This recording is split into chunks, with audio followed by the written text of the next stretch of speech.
بسم الله الرحمن الرحيم. ومن أحسن قولا ممن دعا إلى الله وعمل صالحا وقال إنني من المسلمين. أعوذ بالله من الشيطان الرجيم. لتجدن أشد الناس عداوة للذين آمنوا اليهود والذين أشركوا ولتجدن أقربهم مودة للذين آمنوا الذين قالوا إنا نصارى ذلك بأن منهم قسيسين ورهبانا وأنهم لا يستكبرون. وإذا سمعوا إلى ما أنزل إلى الرسول ترى أعينهم تفيض من الدمع مما عرفوا من الحق يقولون ربنا آمنا فاكتبنا مع الشاهدين. وما لنا لا نؤمن بالله وما جاءنا من الحق ونطمع أن يدخلنا ربنا مع القوم الصالحين فأثابهم الله بما قالوا جنات تجري من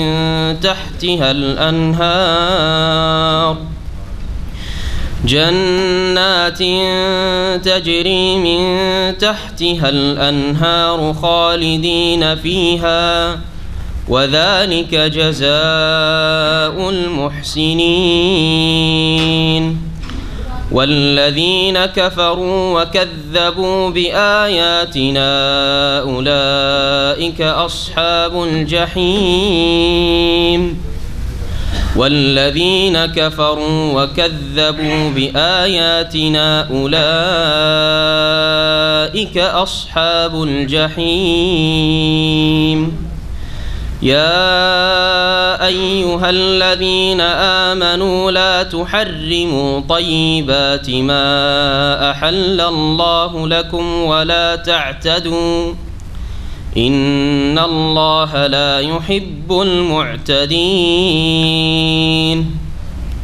وكلوا مما رزقكم الله حلالا طيبا واتقوا الله الذي أنتم به مؤمنون. السلام عليكم ورحمة الله وبركاته.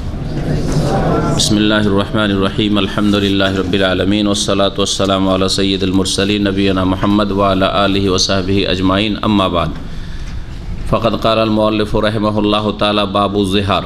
قال الله تعالى قد سمع الله قول التي تجادلك في زوجها وتشتكي إلى الله والله يسمع تحاوركما إن الله سميع بصير. الذين يظاهرون من نسائهم ما هن أمهاتهم إن أمهاتهم إلا اللائي ولدنهم وإنهم ليقولون منكرا من القول والزور وإن الله لعفو غفور. وعن ابن عباس رضي الله عنهما أن رجلا ظاهر من امرأته ثم وقع عليها فأتى النبي صلى الله عليه وسلم فقال إني وقعت عليها قبل أن أكفر. قال فلا تقربها حتى تفعل ما أمرك الله تعالى به. رواه الأربعة وصححه الترمذي ورجح النسائي إرساله. ورواه البزار من وجه آخر عن ابن عباس رضي الله عنهما وزاد فيه كفر ولا تعود. মহান আল্লাহর সমস্ত প্রশংসা যে আল্লাহ পাক রব্বুল আলামিন মানুষের জন্য সার্বিক কল্যাণ চান, তাই দিনের সমস্ত বিধিবিধান কোরআনে কারিমে এবং রাসূলুল্লাহ সাল্লাল্লাহু আলাইহি ওয়াসাল্লামের হাদিসের মাধ্যমে মানব জাতি পর্যন্ত পৌঁছিয়ে দিয়েছেন। সালাত এবং সালাম নাযিল হয়েছে মুহাম্মদুর রাসূলুল্লাহ সাল্লাল্লাহু আলাইহি ওয়াসাল্লামের উপর, যার মাধ্যমে আল্লাহ পাক দিনকে পূর্ণতা দান করেছেন। দিনে ইসলামে মানুষের যে কোনো জীবনের ক্ষেত্রের সমস্যার সমাধান রয়েছে। এ হচ্ছে দিন ইসলামের সৌন্দর্য, দ্বীন ইসলামের হাক্কানিয়াত, সত্যতা যা অসম্পূর্ণ নয়, মানুষের সমাধান দিতে অক্ষম নয় এবং যে কোনো স্থানের জন্য, সময়ের জন্য, কালের জন্য এই দ্বীন ইসলাম উপযোগী। আজকের বুলুগুল মারামে আলোচনার বিষয়বস্তু হচ্ছে জেহার। জেহার বিশেষ একটি মাসআলা যা স্বামী স্ত্রীর সাথে করে থাকে, এই জেহারের বিষয়। দুটি হাদিস এসছে এখানে। আর এই জেহারের বিধান কোরআনে কারীমের সূরা মুজাদালার প্রথম থেকে আয়াত নম্বর 1 থেকে শুরু করে 4 পর্যন্ত 4টি আয়াতে আল্লাহ পাক বর্ণনা করেছেন। আজকে এই সম্পর্কে আলোচনা হবে। জেহার কাকে বলে? জেহার শব্দটি জাহার শব্দ থেকে নেওয়া হয়েছে।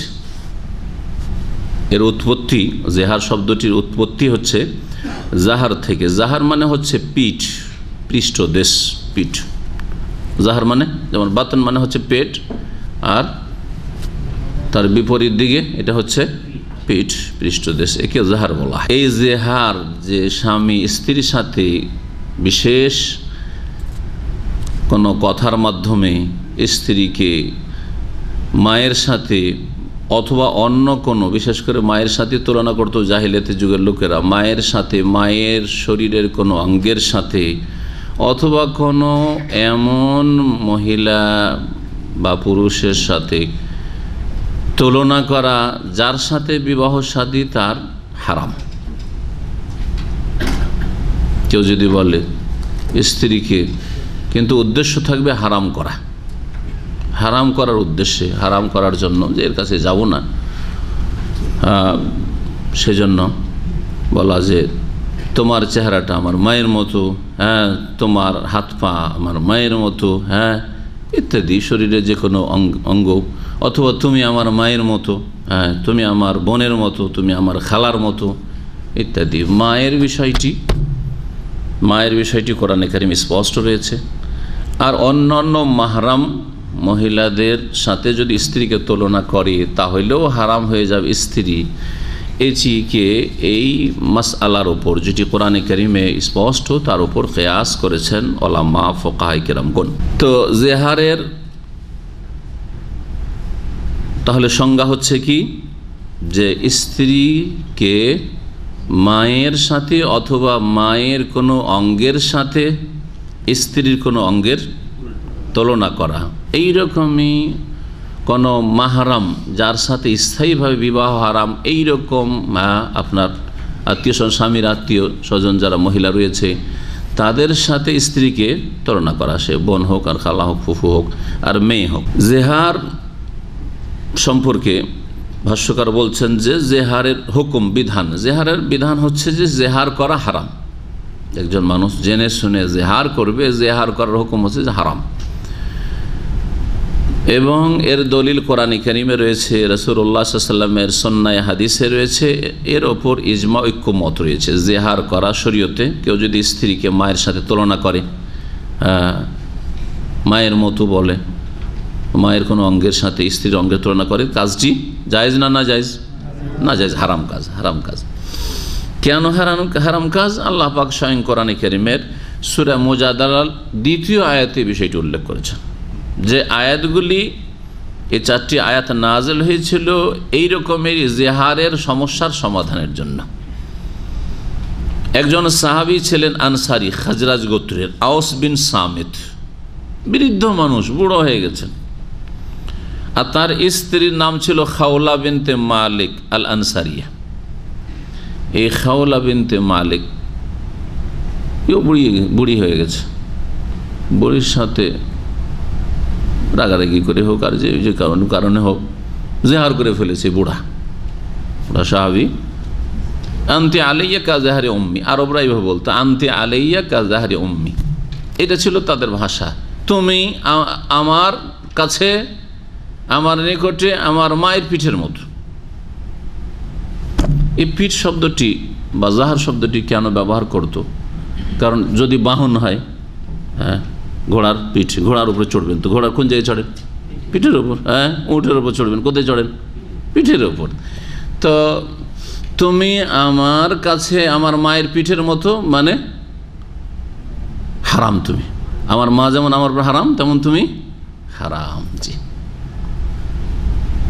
এটা ছিল তাদের উদ্দেশ্য, আর এই বাক্যটি তারা বলতো আর কি। এইখান থেকে ওই যে আনতে আলাইয়া কাজাহরে উম্মি বলতো স্ত্রীকে, সেই জন্য এই কাজটির নাম, এই হারাম কাজটির নামই কি হয়েছে কোরআন হাদিসের ভাষায় জেহার। কেন এই কাজটি হারাম? কোরআনে কারীমে আল্লাহ পাক এটিকে মুনকার, মুনকার মানে ইসলাম বিরোধী কাজ, পাপের কাজ, মুনকার মিনাল কওল ও জুরা, এবং মিথ্যা কথা, কথা মিথ্যা। মায়ের সাথে তুলনা করলো, স্ত্রী কি মা? মা নয়, স্ত্রীকে মা বলে দিল, অথবা স্ত্রীকে মায়ের সাথে তুলনা করলো, কথা মিথ্যা, জুর। আর তার সাথে সাথে হারাম নাজায়েজ মুনকার কথা। যখন আল্লাহ পাক এই কথাটিকে জেহার করাকে মুনকার বলেছেন, ইসলাম বিরোধী বলেছেন, এবং সেটাকে মিথ্যা কথা বলেছেন, সুতরাং সেটি হচ্ছে হাদিসের দলিল। এই দুটি যে সামনে হাদিস আসছে, এই হাদিসগুলি জেহার জায়েজ নাই এর দলিল। কারণ কাফারা এতে রয়েছে। কাফারা কি জন্য লাগে? ভালো কাজ করে কাফারা লাগে? কোনো অন্যায় কাজ করেছে, তাই না? অন্যায় কাজ করেছে, সেই জন্য তার ঘাটতি পূরণ হচ্ছে কাফারা, তার ঘাটতি পূরণ হচ্ছে কাফারা, যাতে করে এই পাপ বা এই অন্যায় মোচন হয়। কাফারা মানে মোচন হওয়া, কাফারা কাফের মানে মোচন করা। এই জন্য কাফারাকে কাফারা বলা হয়। কসমের কাফারা, কসম করেছেন, কসমের উপর অটল থাকেন। আজকে তাফসীরে কসমের আলোচনা হয়েছে কাফারার, এটা হচ্ছে আসল। কিন্তু আপনি কসমকে বহাল রাখতে পারছেন না, বা কসমের অটল থাকতে পারছেন না, কসম ভঙ্গ করছেন, তো এটা কি করলেন আপনি? অন্যায় কাজ করলেন, ভঙ্গ করা। আর অন্যায় কাজ অনেক সময় করতে হয়, ভালো ভালো কাজ, কসম ভাঙাটাই হয়তো ভালো হবে আপনার জন্য। যেমন উদাহরণ দিয়েছি, এটা ভালো কাজ করব না বলেছেন, অথচ ভালো কাজ করা উচিত আপনার। অনেক সময় কাজটি ফরজ, বা একটা হারাম কাজ করবেন বলে কসম করেছেন আপনি, কথা বলবো না তোমার সাথে, আল্লাহর কসম, তো হারাম না কথা, তো হারামের প্রতি অটল থাকা যাবে না। তাহলে কি করতে হবে? ভাঙতে হবে। ভাঙলেন, অন্যায় কাজ করলেন। এক তো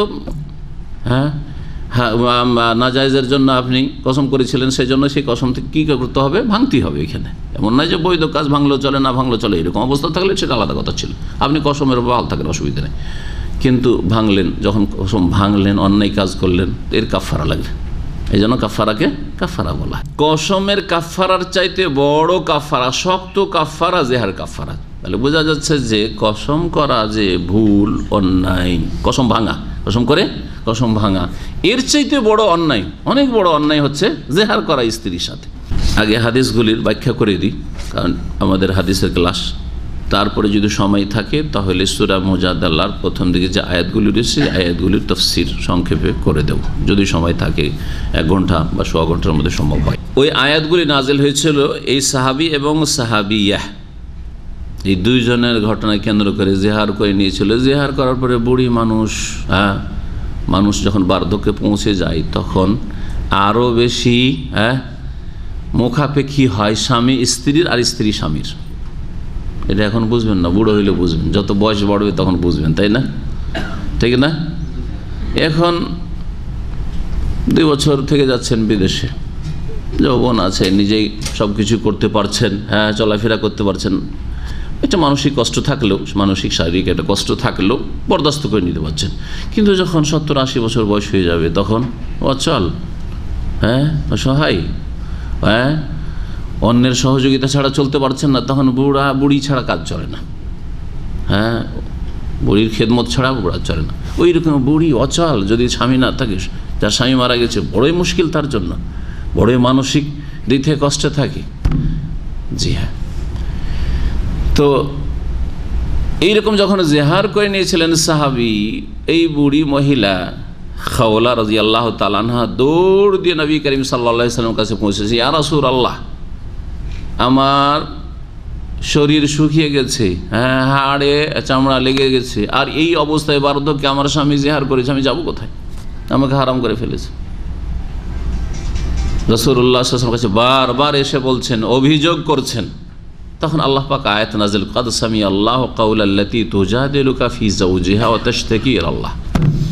আল্লাহ পাক এই বুড়ির কথা 7 আসমানের ওপর থেকে, মহান আরশের ওপর থেকে শুনছেন। আল্লাহ বলছেন শুনে নিয়েছেন আল্লাহ, কথা স্বামী আল্লাহ। কাউলাল্লাতি, ওই মহিলার কথা, আল্লাতি তুজাদিলুকা, যে হে নবী তোমার সাথে এসে বাদানুবাদ করছে, বারবার করে তোমার সাথে কথা বলছে, ইয়া রাসূলুল্লাহ আমার সমাধান দেন, আমি কি করব, কোথায় যাব, কোনখানে আশ্রয় নিব, আমার স্বামী আমাকে হারাম করে ফেলেছে।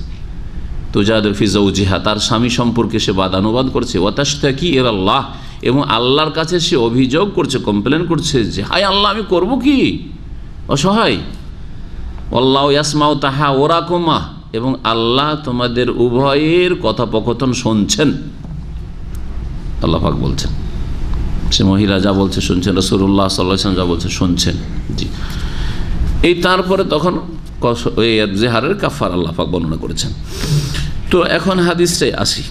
আব্দুল্লাহ বিন আব্বাস রাদিয়াল্লাহু তাআলা আনহুমা থেকে বর্ণিত, তিনি বলছেন আন্না রাজুলান যাহারা মিন ইমরাতিহি, একজন পুরুষ তার স্ত্রীর সাথে জেহার করে ফেলেছিল, স্ত্রীকে মায়ের সাথে তুলনা করে হারাম করে ফেলেছিল। সুম্মা ওয়াকা আলাইহি, তারপরে আর থামতে পারেনি, তারপরে তার সাথে সহবাস করে ফেলেছে, হারাম করে ফেলেছে। তো হারাম করেছে, এক তো অন্যায় হারাম কাজ করেছো, আর তারপরে আর এক অন্যায় হচ্ছে হারাম করবে আবার সহবাস করে নাও, দুই অন্যায় করে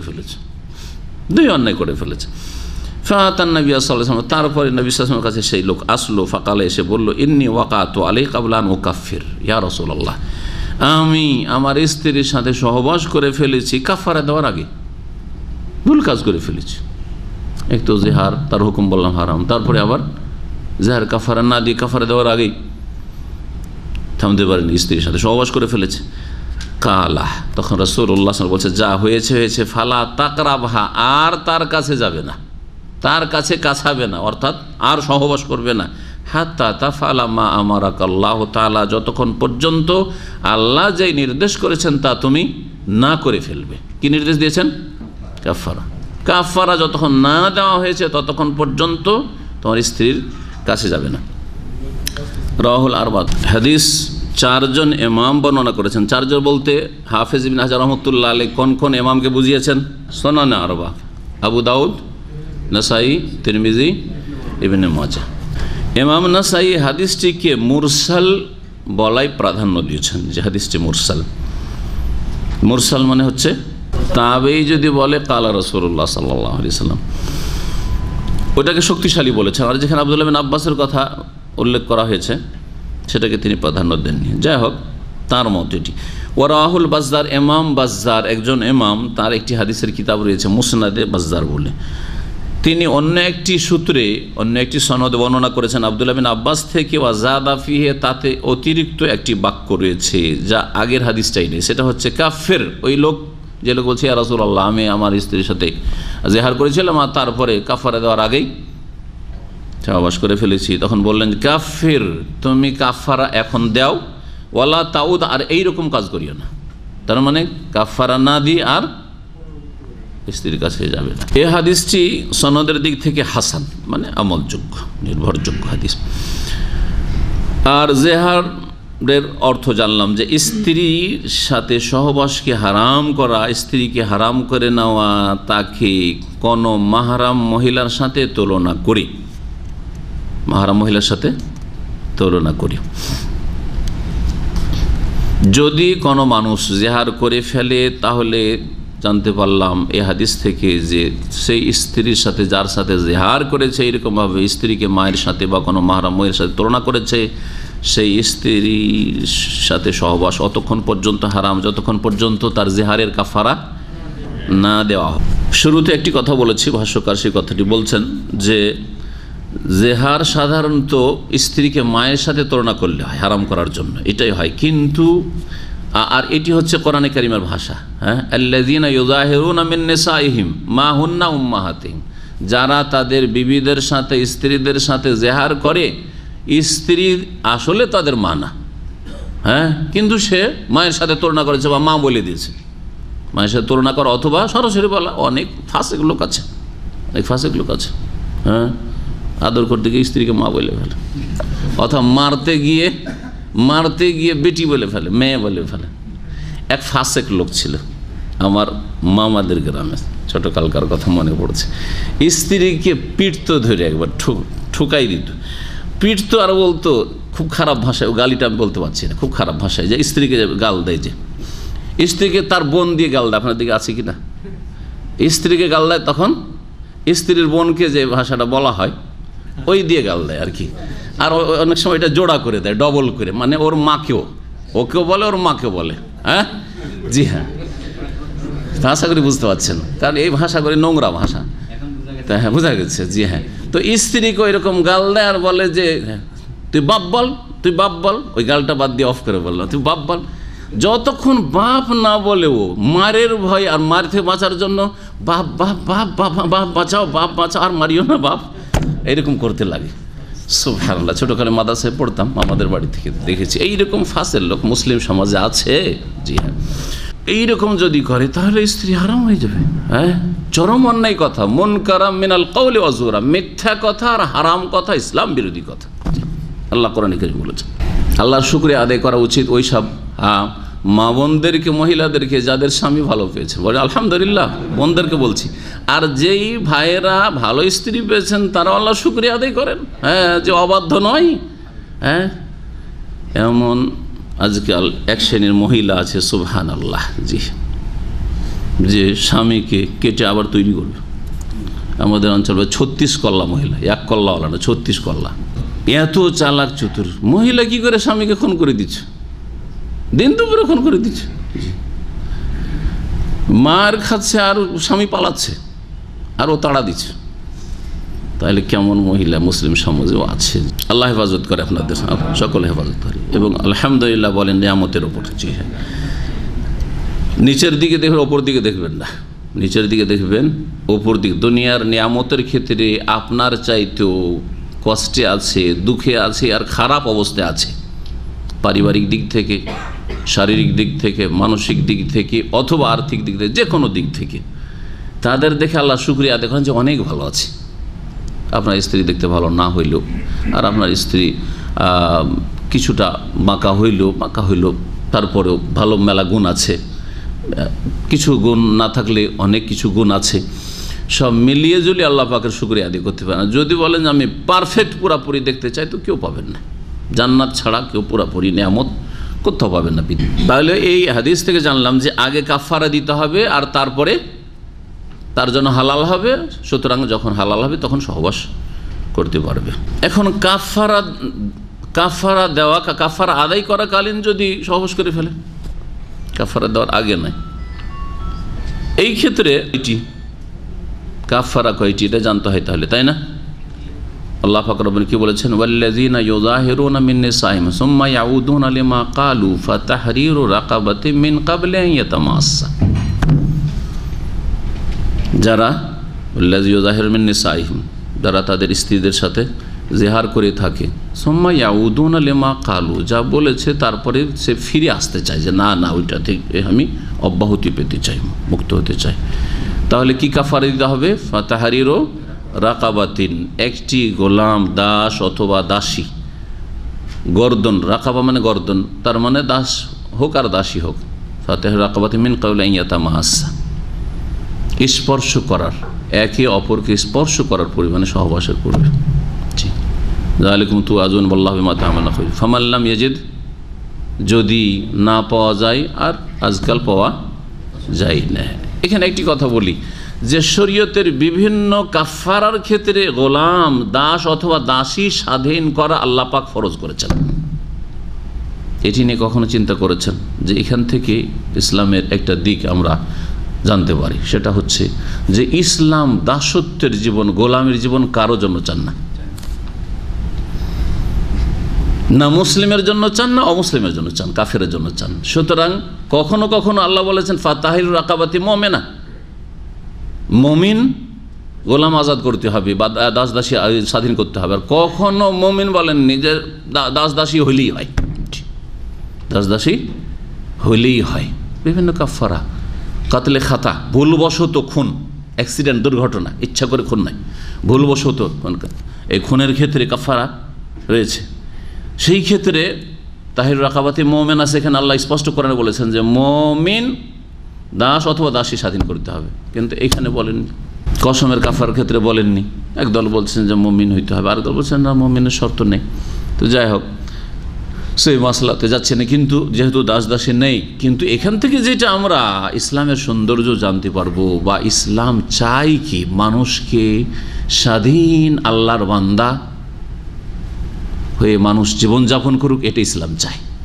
ইসলাম চাই না যে কেউ গোলামির জীবন কাটাক, গোলামের জীবন কাটায়। কারণ এই গোলামি, এই দাস প্রথা নিয়ে অমুসলিমরা, ইসলামের শত্রুরা ইসলামের বিরুদ্ধে সমালোচনা করে, অথবা তাদের এটা একটা প্রশ্ন যে কি করে ইসলামে দাস প্রথাকে স্বীকৃতি দেওয়া হইল। এর অনেক জবাব রয়েছে, তার মধ্যে একটি হচ্ছে যে বর্তমান জেলগুলিতে, মুসলিম দেশের হোক আর অমুসলিম দেশে, ইল্লা মাশাআল্লাহ সৌদি আরবের জেল বড় মেহমানখানা, গেস্ট হাউস, এত ভালো খাবার খায় যে আমরা বাইরে খাই না। আর জেলগুলিতে বক্তব্য করতে যাই, আর প্রায় জেলে আমি ঢুকেছি, দামাম এলাকার যে কোনো স্তরে যতগুলি জেল রয়েছে, আপনি সফর জেল থেকে শুরু করে যতগুলি জেল আছে সবগুলি জেল আলহামদুলিল্লাহ ঢুকেছি দিনের কথা পৌঁছানোর জন্য। সেখানকার খাওয়া দাওয়ার অবস্থা, সেখানকার থাকার অবস্থা, এমনকি তাদের রুমে পর্যন্ত ঢুকেছি। তাদের ভিতরে যে মুসাল্লা, যা নামাজ পড়ার জায়গা আছে, প্রেয়ার হল আছে, সাথে ঢুকেছি। তাদের মধ্যে একটা বড় জামে মসজিদ আছে, সপ্তাহে একদিন সেখানে একত্রিত হইতে পারে, সেখানে ঢুকেছি, জামে মসজিদে বক্তব্য করেছি। সুতরাং যথেষ্ট জানা আছে সৌদি আরব। এই সৌদি আরবে যতটা ভালো আচরণ করায়, বরং কয়েদিদেরকে, বন্দীদেরকে মান্থলি ভাতা দেওয়া হয়, ভালো করে শুনে, ভাতা দেওয়া হয়। কোরআনে কারীম মুখস্থের ওপর, কোরআনে কারীম যদি কেউ মুখস্থ করে, প্রত্যেকে পাড়ায় পাড়ায় স্পেশাল তাকে তাকে দেওয়া হয়, তার বকশিস দেওয়া হয়। কোরআন পুরো মুখস্থ করলে যথেষ্ট সাজা কমে যায়, ইত্যাদি ইত্যাদি। এবং এমনিতেই যত পারা মুখস্থ করে, কোরআন গোটা মুখস্থ করতে পারুক আর না পারুক, সাজা কমতে থাকে, সাজা কমতে থাকে। খাওয়া দাওয়া, প্রত্যেক টাইমে খাওয়া দাওয়ার সাথে একটা করে ফল আছে। জি, সফরে জেলে যদিও গ্যাদারিং বেশি হয়ে যাওয়ার কারণে একটু কষ্ট হয় হয়তো কখনো কখনো, কিন্তু অন্যান্য জেলগুলির অবস্থা বলছি বিশেষ করে যথেষ্ট সুখ আছে। আল্লাহ না করে কাউকে জেলে যেতে হয়, আল্লাহ না করে কাউকে জেলে যেতে হয়। হ্যাঁ, আল্লাহর দিনের কথা পৌঁছানোর জন্য সেটা আলাদা কথা। হ্যাঁ, রব্বে সাল্লিম সাল্লিম, আল্লাহ সহি সালামতি নিয়ে যাও, সহি সালামতি বের করে নিয়ে এসো। জি, তো কথা হচ্ছে যে সারা বিশ্বে জেলে যে জুলম অত্যাচার হয়, সে আবু গারিব জেল হোক ইরাকের, আর গন্টানামোর জেল হোক আমেরিকার, সারা পৃথিবীর যেগুলো জেল রয়েছে, জেলে যে জুলম অত্যাচার হয়, জি সুবহানাল্লাহ, মানবতাকে লজ্জিত করে দেবে। মানবাধিকার বলে সেখানে কোনো কিছু নেই। সেখানে যা জুলম অত্যাচার হয়েছে, মানসিক আর শারীরিক, আর সার্বিক যে জুলম অত্যাচার হয়ে থাকে। 1400 বছর আগে বন্দি আসলো, আসার পরে রাখবে কোথায় ওদেরকে? জেলখানা কোথায় পাবে? সুরক্ষিত জায়গা। ইসলাম ভালোভাবে খাওয়া দাওয়া দেওয়ার হয়তো ব্যবস্থা করবে বাইতুল মাল থেকে ইত্যাদি, কিন্তু ওদেরকে রাখবে কোথায়? এরকম সুরক্ষিত স্থান, সেটা কি সম্ভব ছিল সেই সময়? সম্ভব ছিল না। তাহলে কি করতে হবে সেগুলোকে? এছাড়া কোনো উপায় নেই যে বন্দিগুলো এসছে, ঘরে ঘরে ভাগ বন্টন করে দাও। এক এক ঘরে এক একজন করে চলে যাবে, আর তাদের দাস এবং দাসী হয়ে থাকবে। আর সেখানে ইসলাম আবার শিখাচ্ছে, তুমি যা খাবে তাই খাওয়াইও দাস দাসীকে। সহিহ বুখারীর হাদিস রয়েছে, তুমি যা পরিধান করবে কাপড় তাই পরাবে, আর তুমি পরবে আর তাকে ছেঁড়া ফাটা দিয়ে রাখবে। তোমার ছেলেমেয়েরা তো দামি দামি কাপড় আর অনেক কাপড় পরবে, আর তোমার দাস দাসীকে কিছুই দেবে না। না, তোমরা ঘুমাবে আর দাস দাসীকে মোটেই ঘুমাইতে দেবে না। না, হারাম। সসম্মানে একজন বন্দি আসার পরে দাস হলো অথবা দাসী হলো, সে সসম্মানে থাকলো। সমস্যার সমাধান হইল কি হইল না? সমাধান হইল। তার সাথে সাথে দাস হয়ে গেছে, বন্দি হয়ে আসার পরে দাস অথবা দাসী হয়ে গেছে। এখন এই দাসত্ব থেকে মুক্ত হওয়ার জন্য বিভিন্ন পন্থা ইসলাম অবলম্বন করেছে, এই কাফারার মাধ্যমে। মুসলিমদের মধ্যে থেকে এইরকম যারা ভুল ভ্রান্তি করবে, অন্যায় কাজ করবে, কাফারা দাও, কাফারে গোলাম আজাদ করো, গোলাম আজাদ এই করতে করতে গোলাম কেন আর স্বাধীন করো, এই স্বাধীন হয়ে যাবে। ধীরে ধীরে কী হয়ে যাবে? গোলামগুলি আর গোলাম থাকবে না, দাসীগুলি আর দাসী থাকবে না, স্বাধীন হয়ে যাবে। ইসলাম কত সুন্দর দিন, স্বাধীন জীবনযাপন করুক আর আল্লাহর ইবাদতবন্দি করুক। যদি গোলাম না পায় তাহলে কি করবে? ফাসিয়ামু শাহরাইনে মুতাতাবিআইন, তাহলে 2 মাস সিয়াম পালন করবে, রোজা রাখবে, মুতাতাবিআইন ধারাবাহিকভাবে একটা না একবারে বিনা কোনো বিরতিতে। মুতাতাবিঈন, এখানে আল্লাহ শর্ত লাগিয়ে দিয়েছেন কসমের কাফারাই ফাসিয়ামু সালাসাতা, 3 দিন রোজা রাখবো। ওখানে আল্লাহ বলেননি যে একবারে মুতাতাবিআ, বলেননি, ওখানে বলেননি। সুতরাং কসমের কাফারাই 3টা রোজা 3 সপ্তাহে, সপ্তাহে একটা করে ছুটি দিন রোজাটা জায়েজ আছে।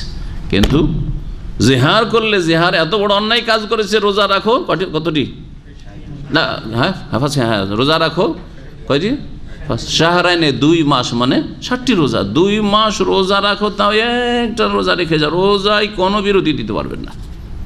একমাত্র সফরের কারণে বিরতি দিতে পারবেন, অসুস্থতার কারণে বিরতি দিতে পারবেন, মাঝখানে রমজান মাসে এসে বিরতি দিতে পারবেন। আরও শোনেন যে মাঝখানে 1 মাস রোজা রাখা হয়েছে, শাবান মাসে আর রমজান চলে এসে, তো বিরতি দেবে না? রমজানে রোজা রাখতে হবে, তারপরে আবার সওয়ালে গিয়ে পুরা করবে বাকি আরেক মাস। জি, এরকম মাঝখানে এমন দিনগুলি চলে আসলো যেই দিনগুলিতে রোজা রাখা না যায়, হতে পারে না। জিলহজ মাস চলে আসলো, জিলহজ মাসে ঈদুল আজহার দিনে রোজা রাখা জায়েজ নয়। তারপর আইয়ামে তাশরিক 11, 12, 13 তারিখ রোজা রাখা জায়েজ নয়। তাহলে বাদ দেবে না, দিবে না? হ্যাঁ, এগুলো বাদ দিতে পারবো। এরকম ঈদুল ফিতর যদি তা না পারে, আল্লাহ বলছেন ফামাল্লাম ইয়াজিদ, যদি না পারে ফামাল্লাম ইয়াস্তাতি, একজন 2 মাসের রোজা রাখতে পারছে না, আর অধিকাংশ লোকই পারবে না, তারও সমাধান আছে। কি বলছেন আল্লাহ পাক রব্বুল আলামিন? ফাইতামু 60 মিসকিনা, তাহলে 60 মিসকিনের খাবার দিতে হবে, 60 জন গরিবকে খাবার দিতে হবে। খাবার কত দিতে হবে? আধা শাহ, এটা হচ্ছে সতর্কতা। একদল আধা শাহ বলেছেন, আর একদল 1 মুদ বলেছেন। 1 মুদ হলে 625 গ্রামের মতো, আর যদি আধা শাহ হয় তো 1.25 কেজি আধা শাহ। আর কেউ কেউ বলেছেন, যেমন ভাষ্যকার শেখ আল বাসাম বলছেন যে গম হইলে, গমের দাম সেই যুগে বেশি ছিল, সেই যুগে বেশি ছিল, কিন্তু এখন তো গম সস্তা। হ্যাঁ, গমের চাইতে জবের দাম অনেক বেশি, গমের চাইতে খেজুরের দাম অনেক বেশি, ঠিক না? কিশমিশের দাম অনেক বেশি। তখন কিশমিশ, খেজুর আর জব সস্তা ছিল, আর গম বেশি দামি ছিল। সুতরাং এই ফতোয়া দেওয়া এখনও 1400 বছর পরে যে গম হইলে 1 মুদ যথেষ্ট, আর অন্যান্য খাদ্যদ্রব্য হইলে আধা শা দিতে হবে, অর্থাৎ 1.25 কেজি দিতে হবে। কোথায় 1.25 কেজি? অন্য, তাহলে খেজুর যদি 1.25 কেজি দিতে বলি, কিশমিশ 1.25 কেজি, হ্যাঁ, জব আজকাল পাওয়াই যায় না, জব 1.25 কেজি, আর গম হইলে 625 গ্রাম। হ্যাঁ, তো এটা যুক্তিসঙ্গত হচ্ছে। এই ছিল কিসের কাফারা? জেহারের কাফারা। জেহারের কাফারা আয়াতগুলি থেকে, পুরো আয়াতের তাফসীর না করলে যখন বলেই দিলাম, তো আর মনে হয় আয়াতগুলির দিকে ফেরার কোনো প্রয়োজন হবে না। এখন হাদিসটা শেষ করি, হাদিসটা থেকে গেছে, আরেকটা হাদিস রয়েছে। কেন এড়িয়ে গেলাম? কাফারা চলাকালীন, কাফারা দিচ্ছেন, কাফারা শেষ করছেন, কাফারা এখনও শেষ হয়নি, আর যদি কেউ স্ত্রী সহবাস করে ফেলে তো কি হবে? ভাষ্যকার বিষয়টিকে উল্লেখ করেছেন, শোনাইতা বলছেন লাউওয়াতিয়া আসনা আত-তাকফির বিল ইতাক বিল ইতআম। কাফারা কয় রকমের শুনলেন তাহলে? 3 রকম। গোলাম স্বাধীন করা, হ্যাঁ, তারপরে 60টা রোজা রাখা, আর না হইলে 60 মিসকিনকে খাবার দেওয়া।